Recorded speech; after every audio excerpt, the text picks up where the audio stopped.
রিকশাওয়ালাকে ঠাস করে চর মেরে দিলেন, সিএনজি ওয়ালাকে ধপ করে গলা ধাক্কা দিয়ে ফেলে দিলেন, আপনার অফিসের আপনার দোকানের ছোট কর্মচারীকে কথায় কথায় মা বাপ ধরে গালি, আপনার হোটেলের মেসিয়ারকে কথায় কথায় লাঠি দিয়ে বাড়ি, আপনার অধস্তন যারা কাজ করে তাদেরকে কথায় কথায় তুই তুকারি।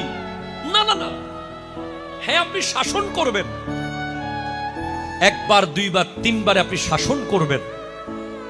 এখন আমরা মনে করি যে সোয়ারের বদলে লাথি দিতে পারলে আমি বোধহয় জিতে গেছি। কথা বলো, ঠিক কিনা কথা বলো।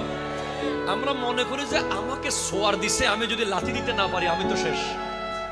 না না না না, আপনি গোটা পৃথিবীর মানুষকে দুই ভাগে ভাগ করেন, এক দল প্রতিশোধ নিয়েছে, আরেক দল কোনোদিন প্রতিশোধ নেয়নি। যেই দল প্রতিশোধ নেয়নি কোনোদিন, সেই দলে আপনি আমার নবীকে পাবেন, সেই দলে সিদ্দিক আকবরকে পাবেন, ফারুক আজমকে পাবেন, উসমান জুন্নুরাইনকে পাবেন, মাওলা আলীকে পাবেন।